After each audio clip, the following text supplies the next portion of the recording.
Poland میں لاکھوں لوگ اسلام مخالف نعرے لگاتے سڑکوں پر جلوس نکال رہے ہیں۔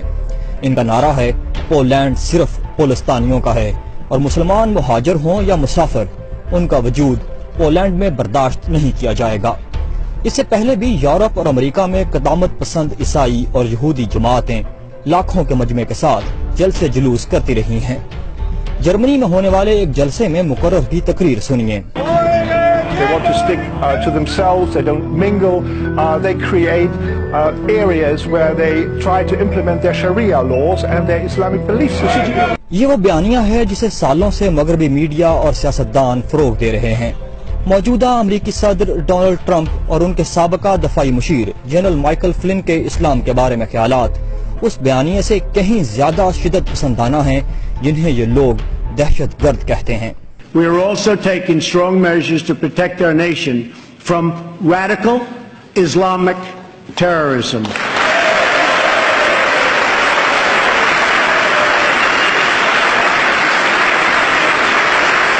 I don't see Islam as a religion. Islam is a political ideology. It is a political ideology. It's like cancer. I've gone through cancer in my own life. Okay, so it's like cancer. And it's like a malignant cancer though in this case.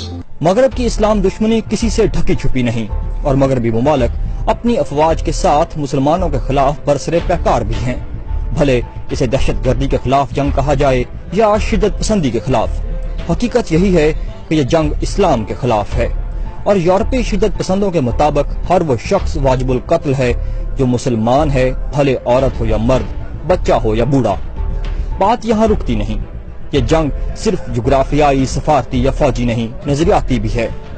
Europe اور امریکہ کے طاقتور صاحبان اقتدار ہر ممکن کوشش کر رہے ہیں کہ اسلام کی نظریاتی اساس کو اکھاڑ پھینکا جائے، اور یہ بات ازہر من الشمس ہے کہ عقیدہ ختم نبوت صلی اللہ علیہ وآلہ وسلم ہی اسلام کی بنیاد ہے۔ اس لیے ہر وہ جماعت یا شخص ان اسلام مخالف قوتوں کا دوست اور حواری ہے جو عقیدہ ختم نبوت صلی اللہ علیہ وآلہ وسلم پر ضرب لگاتا ہے۔ اسرائیل اور کینیڈا میں قادیانی جماعت کی آؤ بھگت ملاحظہ کریں۔ I would like to draw to the presence of honorable members the presence in the gallery of His Holiness Mirza Masroor Ahmad, head of the worldwide Ahmadiyya Muslim community.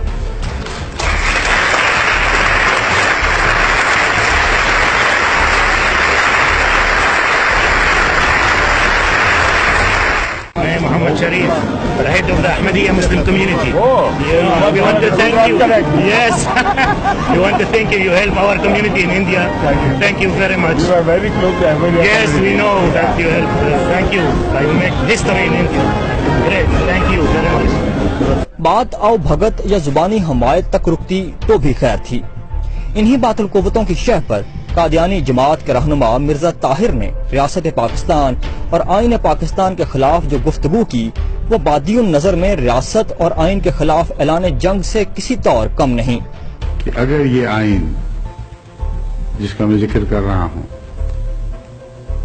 یہ اسی طرح رہنے دیا گیا اور کوئی اور تبدیلی کا دور ایسا نہ آیا کہ اس آئین کو اٹھا کر ایک طرف پھینک دے تو یہ آئین ملک کو برباد کرے گا، اور اگر یہ آئین توڑا گیا تو بہتر ہے، ورنہ یہ آئین ملک کو توڑ دے گا۔ مرزا طاہر نے اپنے جن مبینہ خدشات کا اظہار کیا، پاکستان کے ایوانان اقتدار میں براجمان کچھ اصحاب نے شاید اسے سچ مان لیا اور انتخابی اصلاحات بل 2017 کے ذریعے عقیدہ ختم نبوت صلی اللہ علیہ وآلہ وسلم کو پاکستان کی سالمیت کے لیے خطرہ مانتے ہوئے انتخابی حلف نامے سے حذف کر دیا۔ سب زبانیں خاموش تھیں یہاں تک کہ جناب شیخ رشید صاحب کی قوت برداشت جواب دے گئی۔ جناب اسپیکر، آج میں کہہ رہا ہوں آپ کی موجودگی میں اس ملک کے آنے والے الیکشن کا جو تقدس آپ بحال کر رہے تھے، جو ساروں نے تقدس بحال کیا، وہ آج خاک میں مل گیا ہے، وہ آج خاک میں مل گیا ہے۔ 126 دن ہم آپ کے ساتھ بیٹھے، آپ نے ختم کہاں ہے مولانا فضل الرحمان؟ کہاں ہے مولانا فضل الرحمان؟ آج آج ختم نبوت کو نکال دیا آپ نے الیکشن کی ترمیم سے. کہاں ہیں عطا اللہ شاہ بخاری کے ماننے والے؟ کہاں ہیں احراروں کے ماننے والے؟ اور آج جناب اسپیکر یہ اپنی اکثریت پہ کر لیں، یہ اپنی اکثریت پہ جمہوریت کی قبر کھود لیں. آج جمہوریت کے تابوت میں کیل ٹھوکی جا رہی ہے. حکومتی نمائندگان کے انکار جرم سے اقرار جرم کی داستان بھی سنیے. یہ اگر ہم اس بحث کو ندیم ملک صاحب اور زیادہ جو ہے وہ ڈیٹیل میں یا گہرائی میں جا کے کریں گے، ان کے متعلق جو ہمارے علماء اکرام ہے وہ آپ کہتے ہیں کہ نان مسلم، وہ ان کو نان مسلم تسلیم نہیں کرتے. اور یہ اگر آپ ڈیٹیل میں دیکھیں تو یہ بالکل وہ تمام عقائد اور وہ تمام چیزوں کے اوپر جس میں یعنی ہماری نماز ہے، روزہ ہے، دوسری چیزیں ہیں، یہ سب چیزوں کے اوپر عمل بھی کرتے ہیں. یہ اپنی مساجد بھی بناتے ہیں، اس میں اذان بھی دیتے ہیں، صرف آ کے اس پوائنٹ کے اوپر جو ہے یہ اختلاف کرتے ہیں.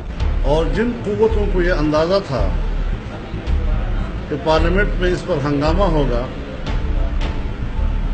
اور توجہ کسی اور طرف نہیں جائے گی، تو کسی جیب کترے نے ختم نبوت کا جیب کاٹنے کی کوشش کی. بعد ازاں کہا گیا حلف نامے کو اس کی اصل حالت میں بحال کر دیا گیا ہے، لیکن تاحال صورتحال واضح نہیں. اسلام آباد ہائی کورٹ نے اپنے ایک فیصلے کے ذریعے حکم دیا ہے کہ 29 نومبر 2017 تک حکومت صحیح صورتحال کے ساتھ عدالت کے سامنے پیش ہو. ان آتشی حالات میں پاکستانی وفد اقوام متحدہ کے ادارہ برائے انسانی حقوق کی سالانہ تقریب میں شرکت کے لیے جنیوا میں موجود ہے، اور امریکی حکومت کہتی ہے کہ پاکستان کو چاہیے کہ توہین رسالت کے قانون کو ختم کر دیا جائے اور اس بات کو یقینی بنایا جائے کہ قادیانیوں کے خلاف یہ قانون کسی صورت استعمال نہ ہونے پائے. ساتھ ہی امریکی حکومت کی یہ بھی ریکمنڈیشن ہے کہ قادیانیوں کو ان کے شہری حقوق فراہم کیے جائیں، کیونکہ انہیں لگتا ہے کہ پاکستان میں قادیانیوں کے شہری حقوق پامال ہو رہے ہیں. اس لیے اقوام متحدہ کے خصوصی نمائندے کو اجازت دی جائے کہ وہ پاکستان آ کر معاملے کی غیر جانبدارانہ تحقیقات کرے.